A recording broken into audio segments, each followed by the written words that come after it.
A partir de agora, para o mundo inteiro, no comando da TV Meio, a emissora que mais cresce no país, a edição 37 semanal do programa Pode Cá Liberados, comigo e Leila do Vôlei, em uma entrevista exclusiva com a ministra do Meio Ambiente, Marina Silva. Queimadas, o momento trágico do país e tudo o que você precisa saber a seguir. Quem nunca teve vontade de entrar no jogo e bater um pênalti ou de mexer na escalação do time para buscar uma vitória? Então, essa dica aqui é exatamente para você que gosta mesmo de se sentir parte do jogo. Chegou a hora de superar suas expectativas com a Superbet. Sucesso na Europa, a Superbet chegou ao Brasil com tudo, sendo o site de apostas oficial de grandes festivais como Lollapalooza e Rock in Rio e patrocinador master de grandes clubes do futebol brasileiro como São Paulo, Fluminense e América. Abra sua conta e ganhe um super bônus de entrada de até R$500 para apostar em uma variedade gigante de jogos e campeonatos, tornando a experiência de torcer ainda mais super e divertida. Isso é que é ser bem recebido, hein? Além disso, você pode aproveitar as apostas turbinadas com as super odds e contar com o saque rápido. Isso mesmo, recebe o seu dinheiro num piscar de olhos, porque na Superbet todo mundo pode ser super. Superbet, seja super.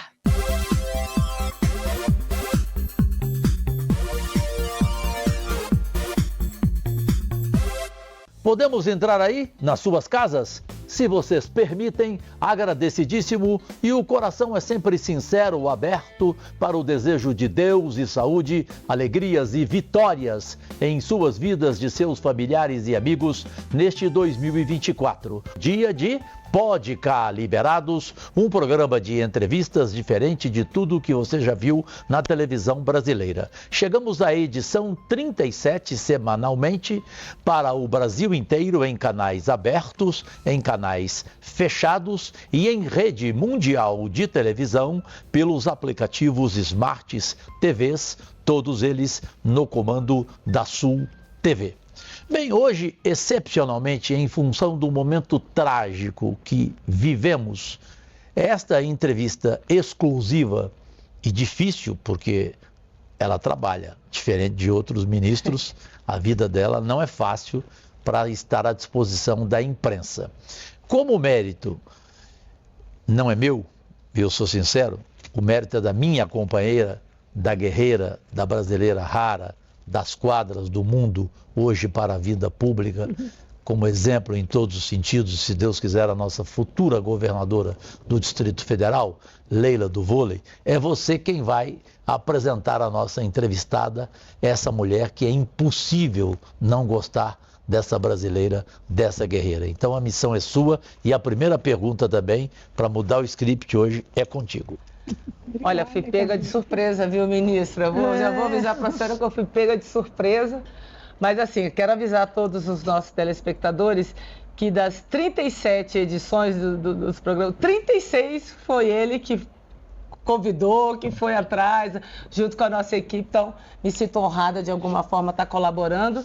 Viu, Cajuru? Obrigada. E também está ao lado de uma mulher que eu tenho além de uma profunda admiração como ministra do Meio Ambiente, pela história, né? Toda a trajetória, que dispensa comentários. Acho que todo mundo conhece a ministra Marina Silva, que tem uma trajetória pessoal e também na política extraordinária, que é uma inspiração, né? Não só para as mulheres, eu quero deixar de modo muito claro, mas também para a política brasileira, né, de um modo geral.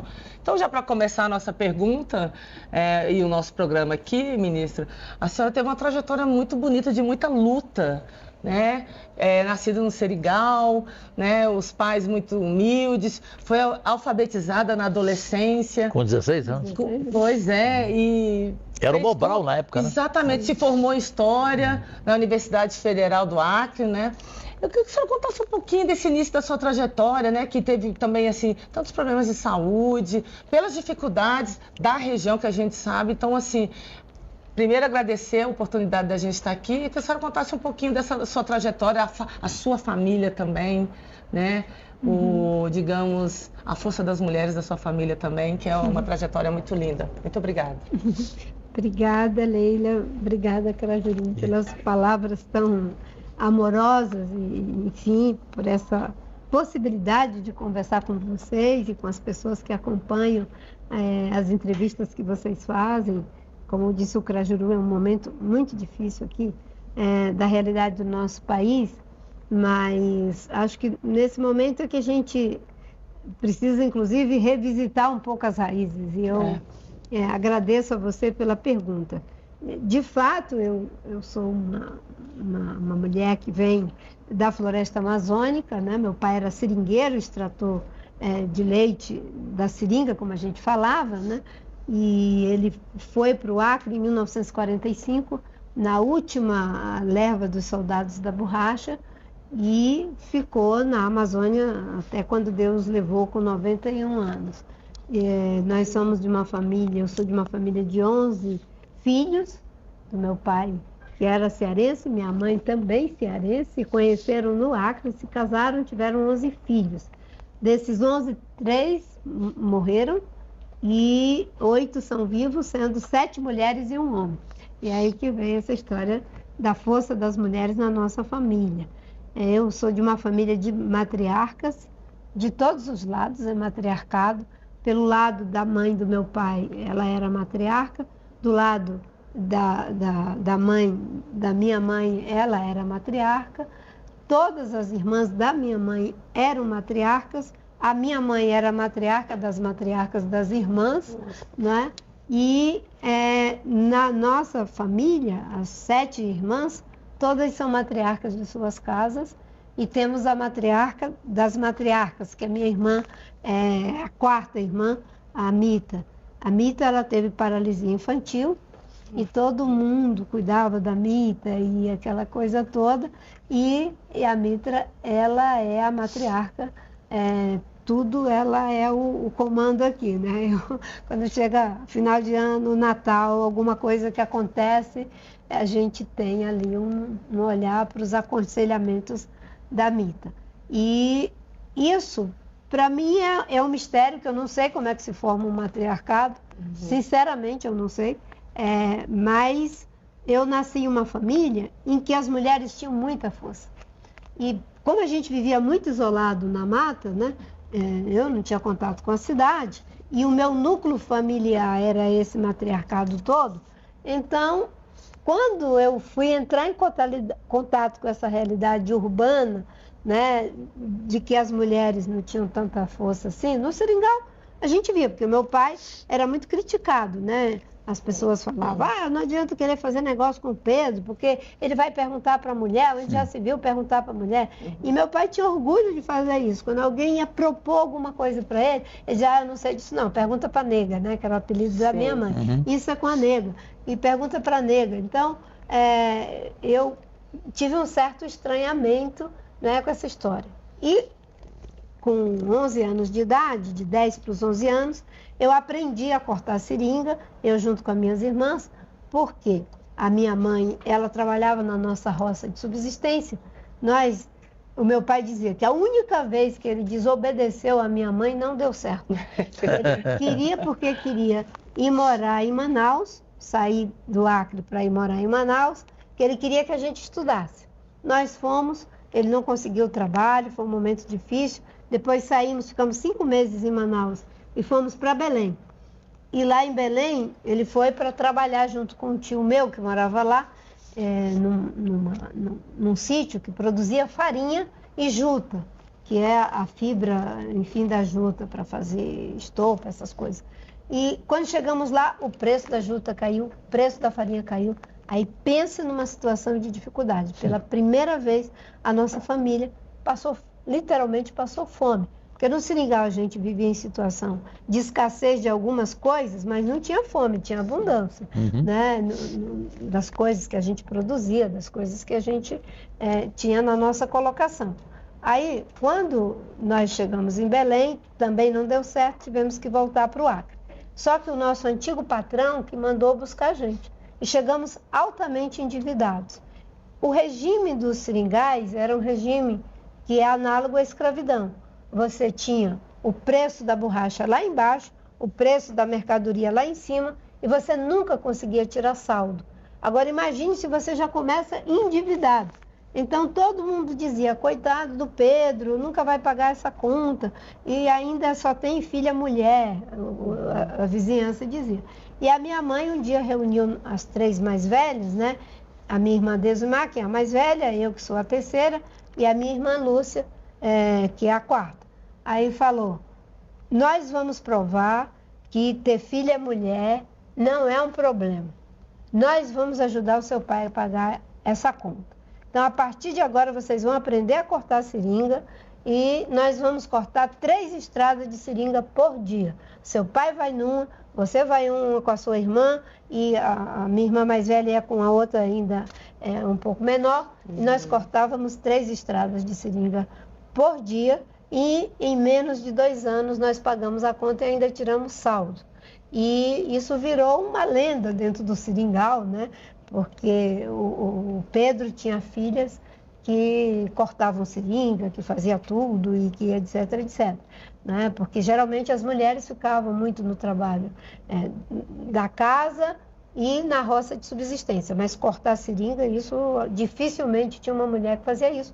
Era andar cerca de 14 quilômetros por dia, né? 7 quilômetros fazendo o corte das árvores e colocando as tigelinhas, e depois 7 quilômetros colhendo. Como a minha irmã gostava muito de novela, as novelas da Ivani Ribeiro, do Benedito Rui Barbosa, no rádio, então ela dizia que a gente tinha que ir pilhado, porque a novela era 1h E então a gente saía de manhã bem cedo, correndo direto de cada madeira uma para outra. Quando dava 1h a gente chegava em casa, botava o leite na bacia, minha mãe ia defumar e a minha irmã ia assistir a novela dela. Sempre companheiras, né? Desde sempre.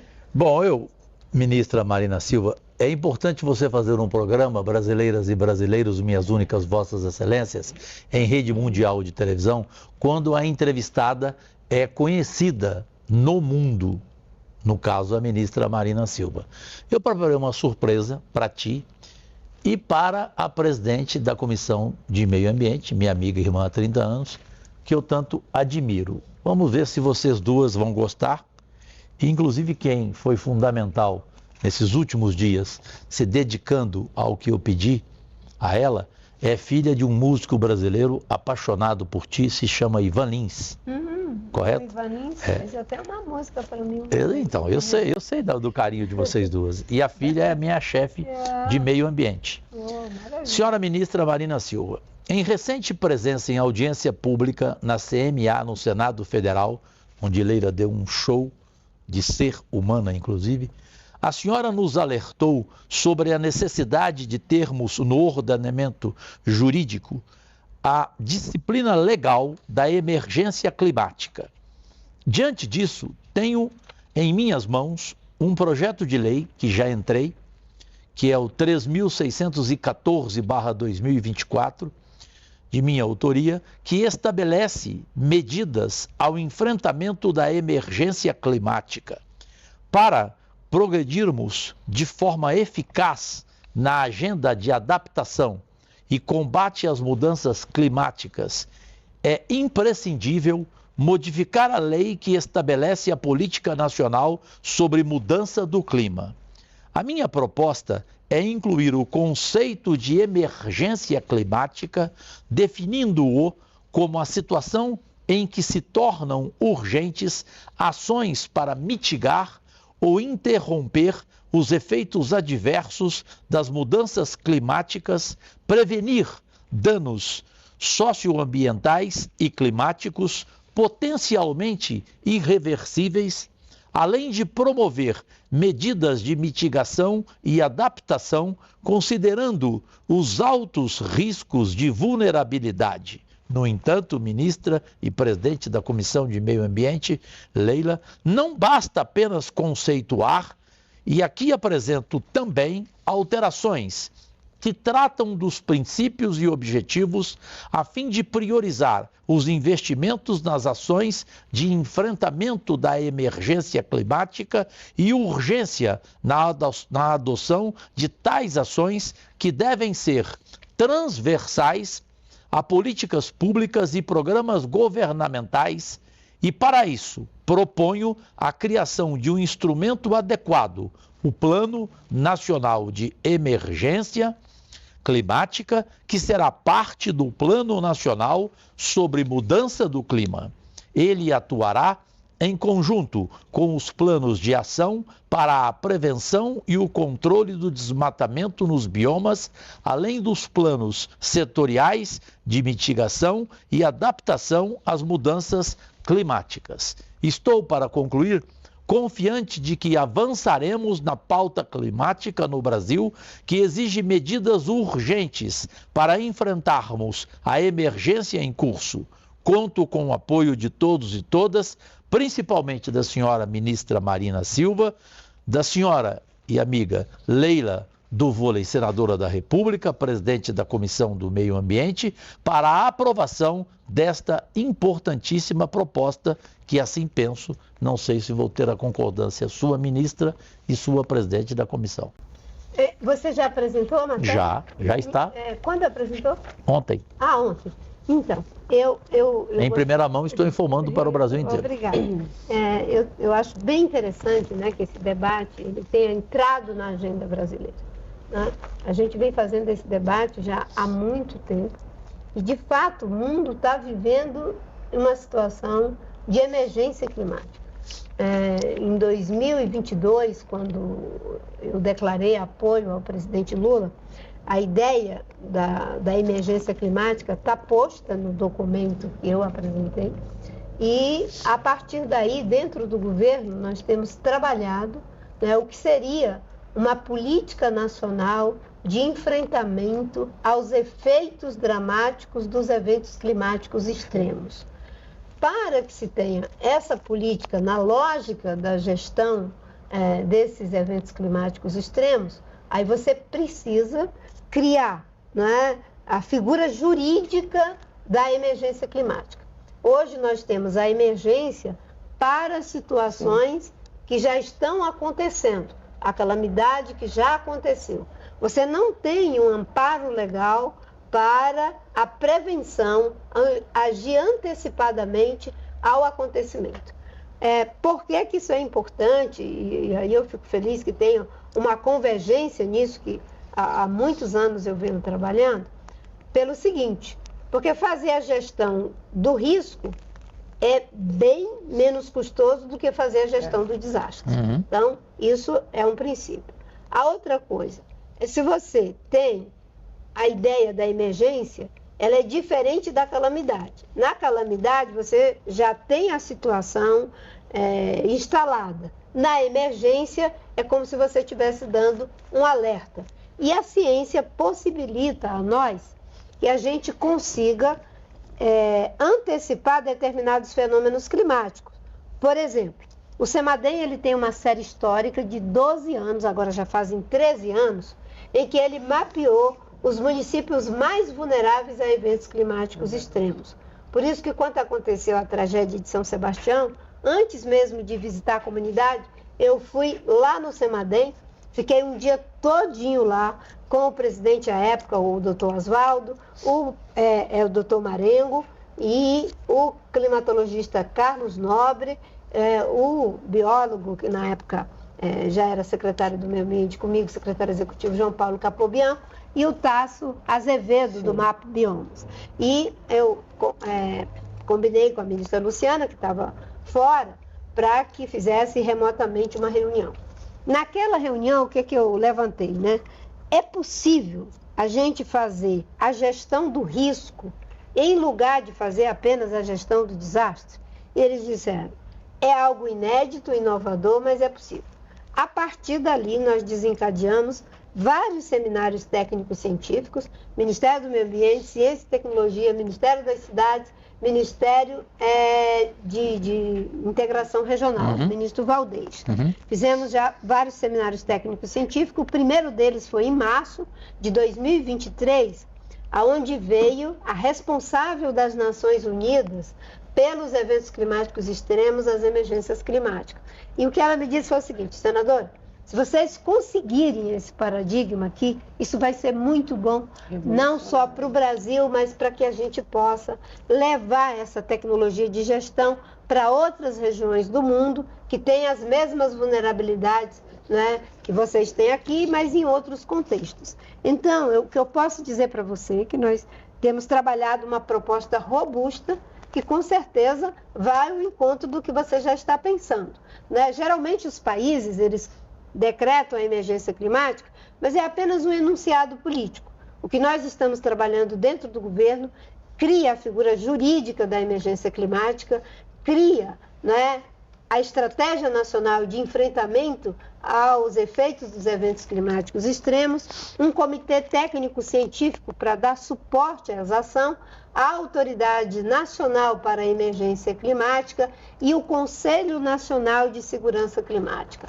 Na verdade, é uma governança que se associa à Política Nacional do Clima, o Plano Nacional de Adaptação, o Plano Nacional de Mitigação e essa estratégia nacional. Então, acho que são ideias convergentes e eu fico muito feliz que o Senado também esteja encampando essa ideia, inclusive um conceito que me é muito caro, que é a ideia de que a política ambiental, a política climática, as políticas sociais são políticas transversais. Elas não têm mais como ser trabalhadas de forma setorial. Não por acaso agora na sala de situação são 23 ministérios fazendo o combate à questão dos incêndios. E também no Rio Grande do Sul, ali era todo o governo tentando fazer frente àquele evento climático extremo. Então, o que eu posso lhe dizer é que vem ao encontro daquilo que nós estamos fazendo já desde março de 2023. Estamos felizes, então, Diana Lins, e agora a opinião e a próxima pergunta fica para o nosso intervalo, depois a ministra Marina Silva responde. É contigo, Leila, presidente da Comissão de Meio Ambiente, antes de entrevistadora neste momento. Duas perguntas. Pegando a deixa do Cajuru com relação à apresentação do projeto, eu também apresentei um projeto essa semana com relação à questão dos incêndios. Você começou esse trabalho junto com toda a equipe e o governo em março, né, do ano passado. Tem um prazo, a gente já pode esperar para o final desse ano uma apresentação de uma proposta para que a gente possa, dentro também da casa, fazer, né, essa deliberação e a gente fazer, enfim, debater, né, todas as propostas. Eu acho que é importante o seguinte: tem a proposta do Cajuru, pode vir do governo, e eu acho que agora é o momento propício para a gente já correr, né, ministra, exatamente, com isso. Então, prazo. E a outra coisa, a gente sabe que o governo anterior fez um desmonte total na área ambiental. Eu pergunto à senhora, nesses 20 e poucos meses, o governo atual conseguiu recuperar, reestruturar toda a questão das estruturas dos órgãos ambientais aqui no nosso país? Bem, a ministra Marina Silva, do Meio Ambiente, responde depois do primeiro e menor intervalo da televisão brasileira. Voltamos já.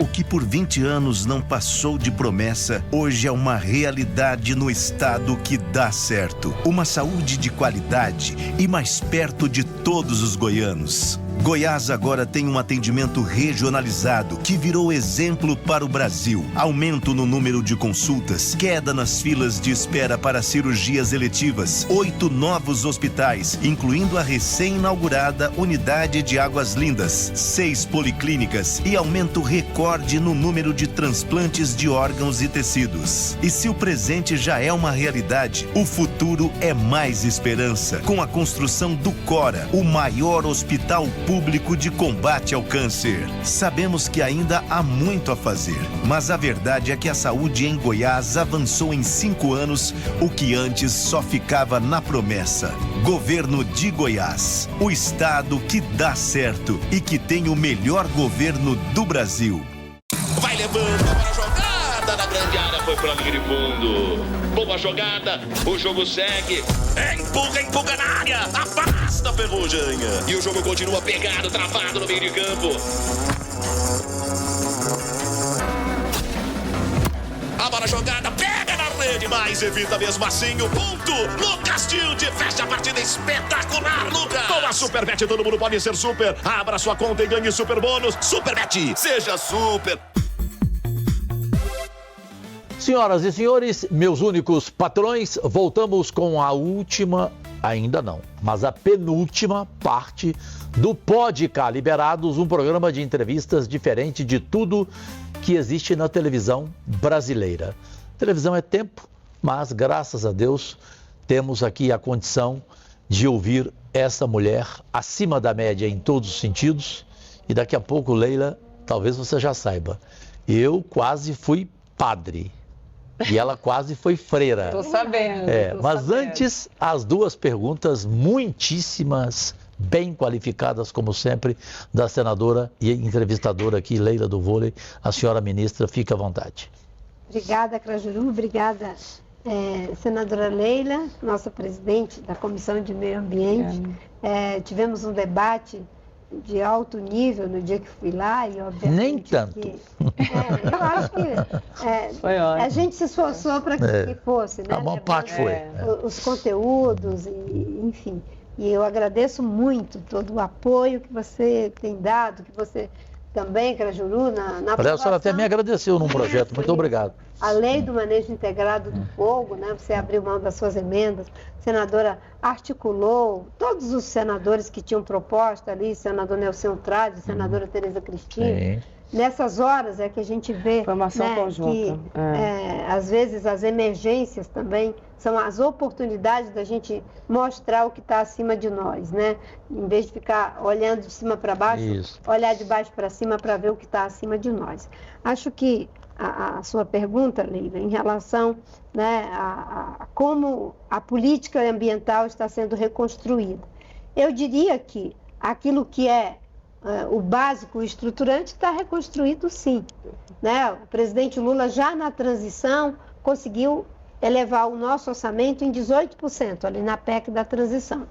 Depois, nos 10 decretos que ele assinou, no 1º de janeiro, 5 foram da área ambiental. Retomando o Conselho Nacional de Meio Ambiente, retomando o Fundo da Amazônia, retomando a Secretaria Nacional de Mudança do Clima, criando a Secretaria de Prevenção ao Desmatamento, Combate ao Desmatamento e Incêndio. E tudo isso porque nós fazemos política pública aqui com base em bom senso e evidência. Então, muitas medidas já foram tomadas ali naquele 1º dia. E depois nós viemos para cá para consertar o avião voando. Né? Nós retomamos, atualizamos o plano de combate ao desmatamento e no 1º ano do governo o desmatamento caiu 50% na Amazônia. E nós pegamos o desmatamento numa curva ascendente de 80%. Não é fácil você estacionar essa corrida aí e ainda empurrar para baixo, como nós fizemos. Mais de 60% quando você faz o acumulado.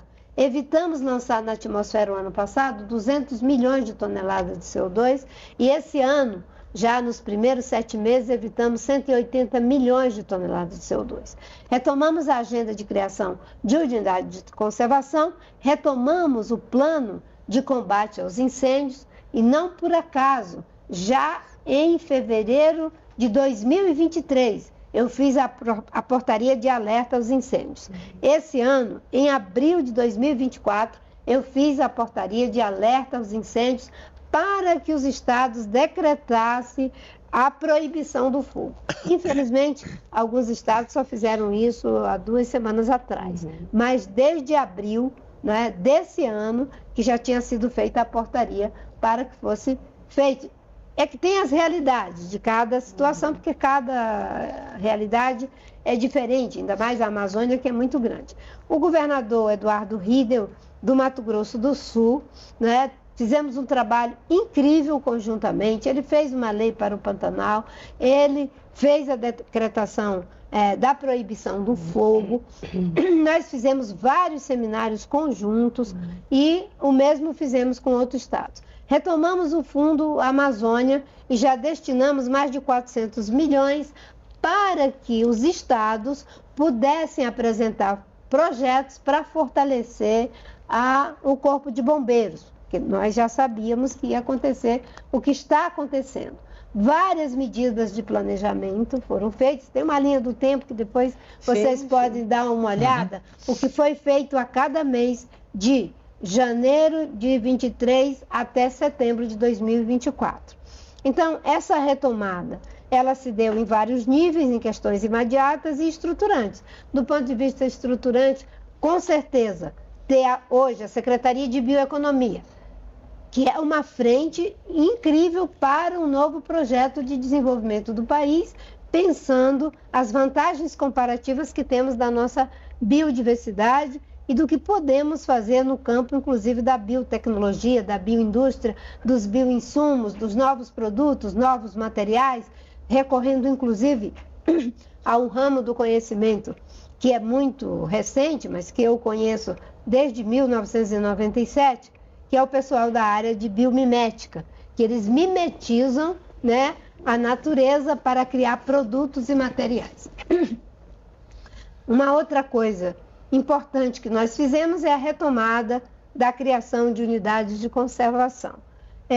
Não por acaso, né, nós fizemos planos de prevenção e controle de desmatamento e incêndio para todos os biomas. Já fizemos da Amazônia, já fizemos o do Cerrado. O Cerrado estava numa tendência de alta também, e nos últimos 5 meses, desde que o plano começou a ser implementado, o desmatamento no Cerrado vem caindo 5 meses consecutivos. Já tivemos uma queda de 27% do desmatamento na Mata Atlântica. Aí as pessoas dizem, mas como caiu o desmatamento e os incêndios estão aí? Nós estamos vivendo uma seca extrema, 58% do território está em situação de seca, 1/3 desses 58% em seca severa. Inclusive, algum estado, como é o caso... hídrica também. Isso, a seca leva a essa combinação, né? Aqui no Distrito Federal é 100% de seca, no Acre é 100% de seca, Rondônia é 100% de seca, acho que são 9 unidades da federação, Goiás 100% de seca. Então, você tem uma matéria orgânica acumulada a ponto de combustão e pessoas ateando fogo. O fogo, diferentemente do desmatamento, que eu recebo o alerta do satélite, e um desmatamento ele não acontece em 20 minutos, nem em um dia. Você tem um tempo para concluir. Então, há um tempo de mobilizar a equipe para autuar, para fiscalizar. No caso do incêndio, do jeito que a coisa está, com temperatura alta, umidade relativa do ar que chega a 7%, e, ao mesmo tempo, uma situação de ventos que chegam, às vezes, a 70 km por hora, você bota uma fagulha de fogo, em menos de 20 minutos você tem um foco de calor que pode se transformar em um incêndio. Num canavial, como aconteceu em Goiás e em São Paulo, é em fração de segundos. Ou seja, as pessoas têm que parar de atear fogo. O fogo está proibido e quem está fazendo isso está fazendo ao arrepio da lei. Existem 84 inquéritos abertos da Polícia Federal para investigar, outros que estão sendo feitos pela Polícia Civil de cada estado, e nesse momento até nós já temos um caso em que a Polícia Federal fez um mandato de apreensão e busca na casa ou na fazenda, ou não sei exatamente o ponto, eu vi a notícia muito rápido, né, de quem deu início a um processo de ignição. Então, retomamos as políticas e temos uma lógica, e foi uma orientação do presidente Lula. A partir de 2024, não é para ficar repetindo, mas pegamos assim, pegamos assado. A partir de 2024, a responsabilidade é nossa, mesmo sabendo que eu aqui tive que trabalhar pelo nosso governo e pelos 4 anos em que a política ambiental foi abandonada. Em combate a fogo, a questão do combate ao desmatamento, criação de unidades de conservação, fortalecimento das agendas na área de manejo florestal sustentável, de projetos inovadores no campo da bioeconomia e de cuidado com as populações tradicionais. Bom, ministra Marina Silva, foi importante quando a senhora falou em secura, porque a minha vida, a lei é mais Distrito Federal. A minha é Distrito Federal e Goiás, ambos com 7%. Então, para você do outro lado entender, aqui esse óculos não é luxo, não. É exigência médica de oftalmos, porque estão cuidando da minha visão para que eu não a perca, e eu tenho que, até à noite, usar o óculos escuro como proteção, porque nós estamos superando o deserto do Saara, né? Agora, quando a senhora tocou aqui em um nome, e Leila eu sei que pensa como eu, até porque nós três temos uma ótima relação, jantamos juntos, inclusive no dia que jantamos juntos, o Ivan Lins estava presente, a senadora Tereza Cristina. Aí é uma diferença, por quê? Porque ela é de oposição não ao Brasil, ela é de oposição ao governo. Eu sou bocudo mesmo. O problema é que no nosso meio lá, tem muito cara de pau que não é contra o governo, ele é contra o Brasil, literalmente. Ele é antipatriota. Nós temos um país que até o presidente do Banco Central é antipatriota. E eu queria que ele fosse expulso do país e fosse viver com Donald Trump a vida inteira, perfeito? E aí eu queria fazer uma colocação para a senhora. A senhora não tem medo, porque eu não tenho nenhum dos exemplos que a senhora, como ministra, e o presidente Lula, pela postura dele, tem para oferecer ao mundo em relação ao meio ambiente, em relação às queimadas. Agora, a senhora não tem a preocupação com aqueles que, de repente, possam boicotar toda essa situação, todo esse enfrentamento? A preocupação de quem presenciou, o que nós presenciamos no dia 8 de janeiro, ela está posta, ela está posta o tempo todo. E o que eu posso dizer, as investigações é que vão revelar. Eu diria que tem uma combinação de vários fatores que estão levando a essa atitude de atear fogo no país. Infelizmente, essas atitudes, elas não prejudicam, não é o governo Lula politicamente, ou a ministra Marina Silva politicamente, elas estão prejudicando os interesses econômicos, os interesses sociais, a saúde pública e os recursos naturais do Brasil. Veja, o ministro Fávaro disse que desde que nós assumimos, ele abriu 180 mercados para o agronegócio brasileiro. E todos eles dizem com todas as letras, o que foi decisivo, determinante, a queda do desmatamento. Isso foi decisivo para a abertura desses mercados. Porque os compradores, eles querem a agricultura brasileira, a carne brasileira, a soja brasileira e assim por diante, certo? Mas eles sofrem pressão interna de seus consumidores que dizem, vocês estão comprando grãos ou carne de quem está destruindo a Amazônia, a Mata Atlântica e o Pantanal. Na hora em que o desmatamento cai e as pessoas têm confiança em quem está fazendo a política pública, no caso o presidente Lula e a equipe do Ministério do Meio Ambiente, as pessoas, elas passam a ter uma outra visão. Teve uma reunião do G7, lá em Turim, que eu fui para lá para falar de biocombustível, porque as pessoas queriam ouvir da boca da ministra do Meio Ambiente que era possível produzir biocombustível assegurando a proteção do meio ambiente e a segurança alimentar. E foi exatamente isso que eu digo. Eu disse, é perfeitamente possível. O Brasil pode ser um grande produtor de energia para fazer a transição energética com uma tecnologia que ele já tem há tantas décadas e que é imbatível nessa tecnologia, que é tecnologia metálica e biológica para produzir para o plantio de cana-de-açúcar e produção de etanol, inclusive sendo aí uma grande possibilidade em relação ao combustível de aviação e de usar essa energia limpa para produzir hidrogênio verde. As pessoas acham que quando eu vou nesses fóruns, eu falo só de meio ambiente. A maior parte do debate que eu faço é um debate de natureza econômica, porque eu sou preocupada com os interesses estratégicos do meu país. Agora, depois dessa digressão toda, né, é muito triste a imagem que o Brasil está passando e as pessoas dizem, não vamos permitir que venham dizer para nós que nós isso, aquilo, outro. Não é uma questão de discurso, é objetivo. Claro. Nesse momento, nós estamos com 720 incêndios na Amazônia, no Cerrado e no Pantanal. desses 720 incêndios, com muito esforço, nós já fizemos a extinção de 300, já controlamos 148, estamos em combate em 112 e tem 122 que ainda não estão em combate. Mas isso é um prejuízo econômico sem tamanho no interesse do Brasil.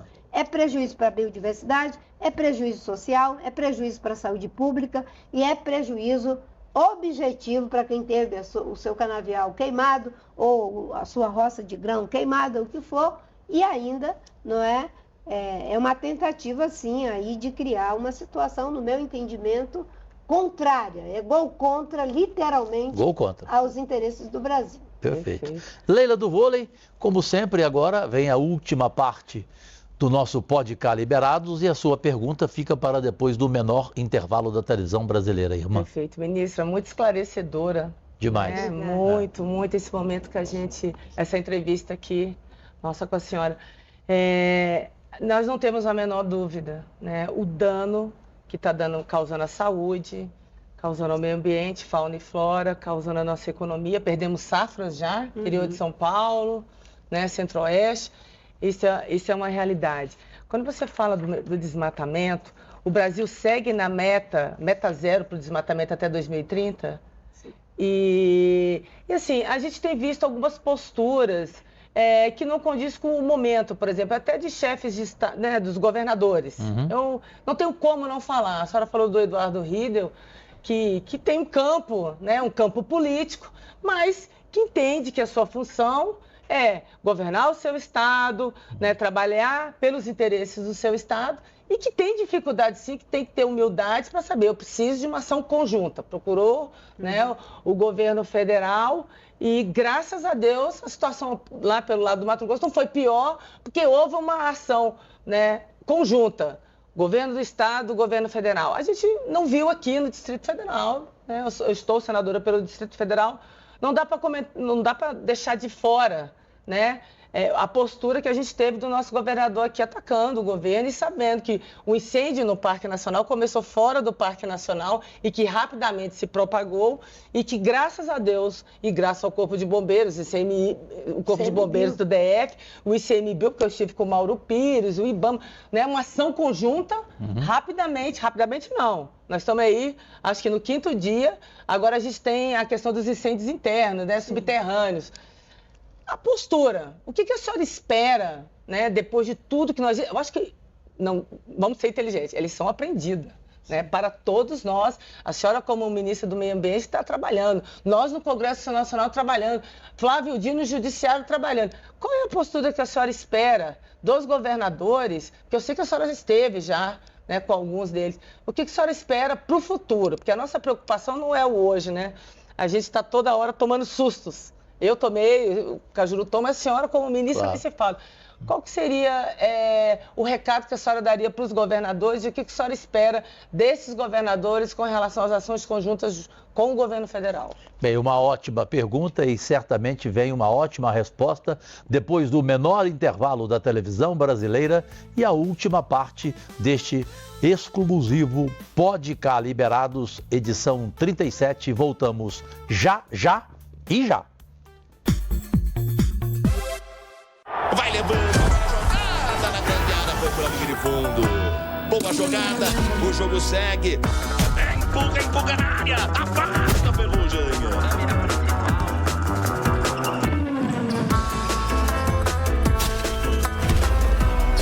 O armador faz a pose abraçando o Raul.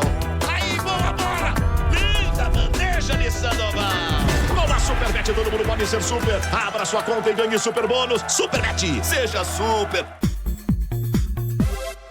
Meus amigos, minha gente, chegamos, infelizmente, televisão é tempo, a este momento que é a última parte deste Podcast Liberados, edição 37, para o mundo inteiro.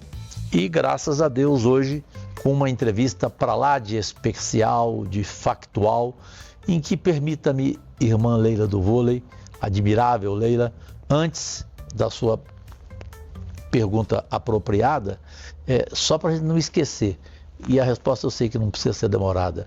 Ministra, como é que foi querer ser freira? Eu quis ser padre. E ser freire pode depois vir para a política. É isso. São os extremos. E eu fui para o futebol. Eu vou responder primeiro a da Leila, Isso. depois eu vou para a Ótimo. nossa aqui, das Isso. nossas aspirações religiosas. Bem, eu acho que nesse momento o que eu faço mais é um pedido, na verdade. Um pedido de que trabalhemos juntos. Um pedido de que a gente possa somar forças. Um pedido que a gente entenda essa mensagem dramática que está vindo para todos nós, que eu chamo de pedagogia do luto, pedagogia da dor, pedagogia do prejuízo, e que a gente pode até divergir, ter posições, mas quando se trata de saúde, quando se trata dos eventos climáticos extremos, a gente tem que trabalhar juntos. O presidente Lula orientou essa posição em relação ao Rio Grande do Sul, a mesma posição em relação a todos os estados da Amazônia e do Cerrado, que nesse momento está passando essa situação difícil. Por isso que, durante o ano de 2023, e esse ano nós começamos fazendo o seminário de integração dos nossos brigadistas com o Corpo de Bombeiros, criando uma cultura de que o fogo não é estadual, não é municipal, é federal. O fogo deve ser combatido e ele causa prejuízo para todo mundo. Então, acho que o governo federal, ele está atuando para além da área de suas responsabilidades. No caso do Pantanal, 80% dos incêndios eram em área privada e o governo federal tem responsabilidade sobre terra pública federal. Mas, dentro dessa lógica, nós trabalhamos juntos e estamos agora empurrando a curva dos incêndios para baixo no Pantanal. Espero que a gente consiga fazer o mesmo na Amazônia. Uma outra questão que eu acho interessante, o Gilberto, o Caetano tem uma música que diz, acho que é o Caetano, que de perto ninguém é normal. Eu gosto muito dessa frase. É do Caetano. É do Caetano, né? De perto ninguém é normal. E eu fiquei pensando por isso, né? O que será que a gente enxerga no outro que percebe que de perto ninguém é normal? Mas é que o normal é a gente se estranhar quando está à distância. Mas quando a gente chega perto, a gente percebe que a pessoa tem família, que a pessoa tem amigos, que a pessoa tem sonhos, Sim. que a pessoa tem dor, que a pessoa tem saudade. E quando a gente se permite ser atravessado por aquilo que há de mais profundo, que é a nossa condição humana, ainda mais quando essa condição humana está num cargo público de responsabilidade Sim. com as outras vidas humanas, com os outros sonhos humanos, as outras dores humanas, aí a gente começa a não se estranhar tanto. Porque de longe é normal que a gente se estranhe. De longe é normal que até você às vezes participa de uma reunião em que foi muito amistoso o tom, aí sai lá fora, vira uma coisa bélica, né? Então eu e a minha equipe, a gente tem trabalhado muito no sentido de que nós queremos congregar. A luta ambiental, Leila e Crajuru, é uma luta generosa. É que nem os trabalhadores da vinha. Aí já vou entrando para responder aqui o Crajuru, né, minha amiga Leila, né? Que ele queria ser padre e eu queria ser freira, né? A parábola que Jesus conta dos trabalhadores da vinha é que o Senhor contratou uma equipe de manhã cedo, uma equipe ao meio-dia e uma equipe à tarde. E na hora de pagar, pagou o mesmo salário, e os que haviam sido contratados de manhã cedo reclamaram: poxa, nós estamos trabalhando desde cedo e você paga o mesmo salário, né? E o senhor da vinha disse que ele estava incomodado porque ele estava sendo generoso. Mas, além, né, indo além para o que diz a parábola, é que uma obra, ela vai precisar de todos esses turnos para que ela possa se completar. Imagine se tivéssemos nós, só aqueles que começaram lá atrás, o Gabeira, o Cirquis, o Chico Mendes, eu, um grupo de pessoas, né? Olha o tamanho que é essa luta hoje no Brasil, com mais e mais pessoas, não é? Mas a obra não se completará se todos não vierem para a agenda. Eu costumo dizer que antes todos eram desenvolvimentistas. Uns eram conservadores, outros eram progressistas, mas todos desenvolvimentistas com algumas exceções, na qual eu me incluo. Mas hoje todos teremos que ser sustentabilistas. Uns serão conservadores, outros serão progressistas, mas não tem jeito. Todos terão que preservar as bases naturais do nosso desenvolvimento, assegurar o equilíbrio climático, frear a perda de biodiversidade, manter a integridade dos nossos sistemas hídricos nos mais diferentes regimes de chuva, todos. E é por isso que congrega 180 países embaixo da Convenção do Clima, da Biodiversidade, da desertificação, que vão todas acontecer, né, para lidar com esses temas. Então é uma luta generosa. É na natureza que se realiza aquela passagem bíblica, né, que diz que um dia o cordeiro e o leão iam deitar na mesma cama. Não é? Por quê? É na natureza que a gente deita na mesma cama. A pessoa que é idosa precisa de ar puro, a pessoa jovem também. Não é? Uma pessoa enfim, que é capitalista, precisa de água potável, o socialista também, certo? Só não existe espaço para os negacionistas. Sim. Nessa cama da natureza, né, o lobo, o cordeiro, a áspide, todo mundo, né, faz parte dessa casa comum. Né? Eu tinha um sonho mesmo de ser freira. Esse sonho foi cultivado desde muito pequena. Minha avó era católica praticante, veio lá do Ceará. Ela rezava o terço, mas no final de semana ela rezava o rosário, né? E a minha avó queria que a gente rezasse o rosário de joelho. E aí realmente era duro, né? Porque a nossa casa era de paxiúba, né? E a paxiúba, ela é um pouco ondulada, assim, né? E aí eu tinha que achar um cantinho, assim, um pouquinho mais generoso pro meu joelhinho, para ficar rezando o terço e o rosário com a minha avó.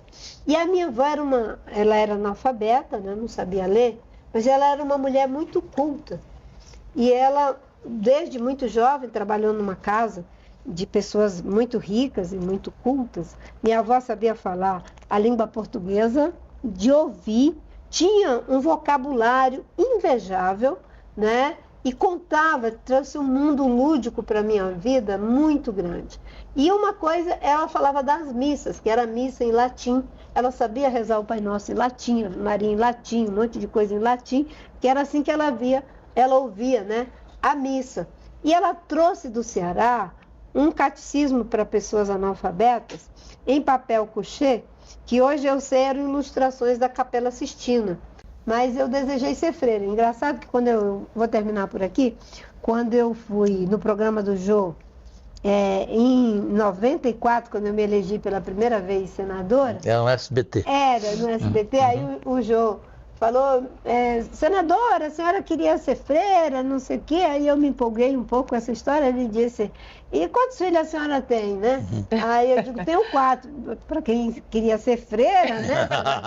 Ele falou. Aí na hora eu digo, poxa vida, como é que eu me saio dessa? Eu digo, eu levei muito a sério os ensinamentos bíblicos, que diz, crescer e multiplicar a terra.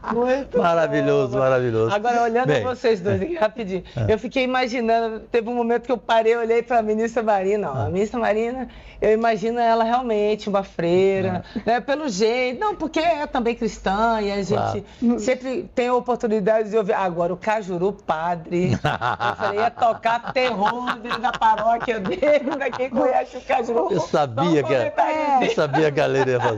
Bem, obrigatoriamente, a última pergunta será feita pela Leila do vôlei, evidentemente. Mas agora tem o quadro esperado, que é Defina em uma palavra.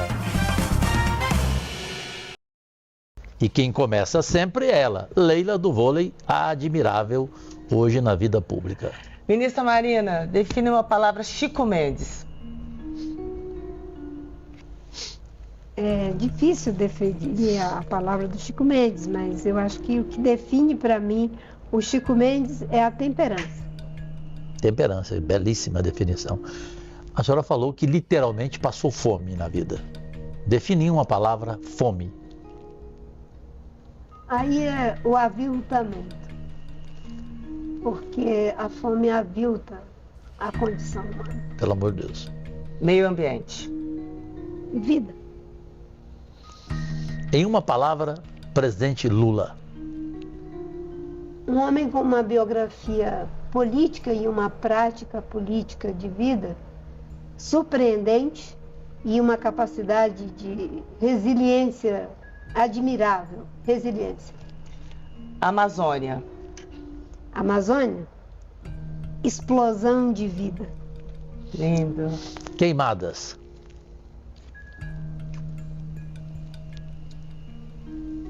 Um sinistro indizível nas circunstâncias que a gente está vivendo aqui. Defina em uma palavra Brasil. Possibilidades. O Brasil é o lugar das muitas possibilidades. Penúltima, define uma palavra Jair Bolsonaro.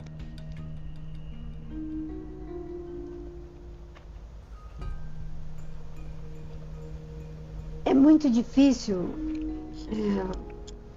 você fazer uma definição de quem atacou tanto as mulheres, os povos indígenas,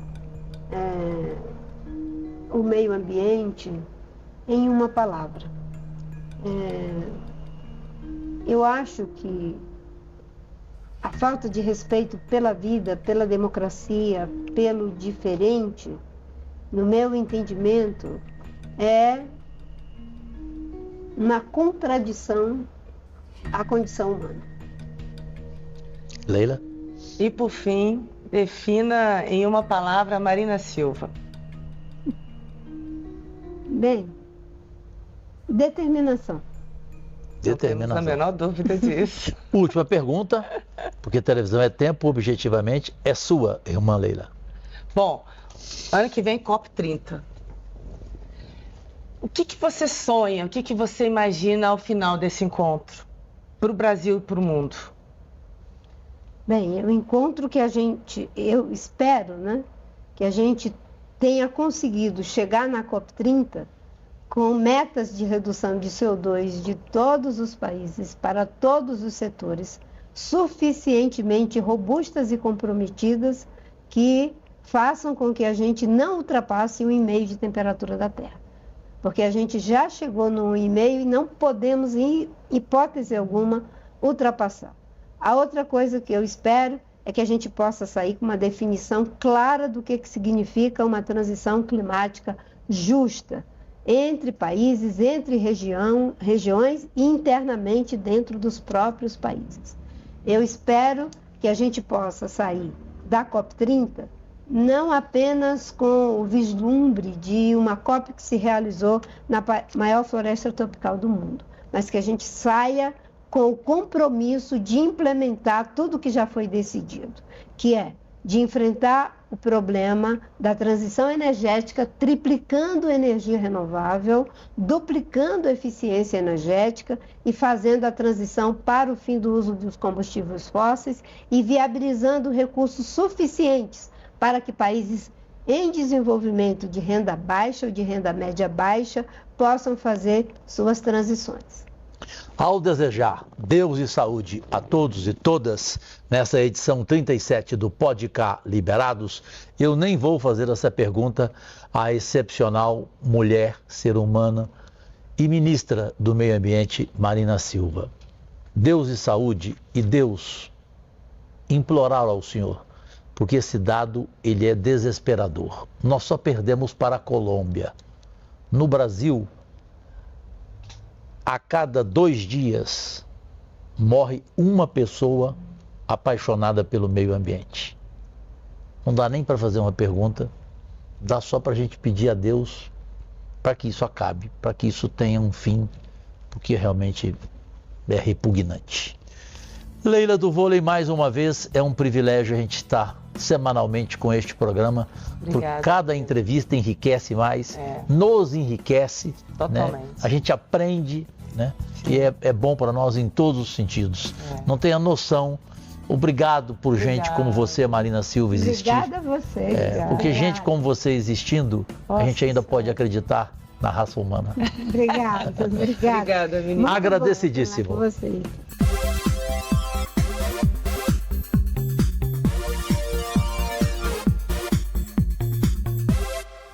O mundo inteiro acaba de ver pela TV Meio, a emissora que mais cresce no país, mais uma edição semanal do programa Pode Cá Liberados, que tem reprise na próxima quarta-feira, 11h30 da noite.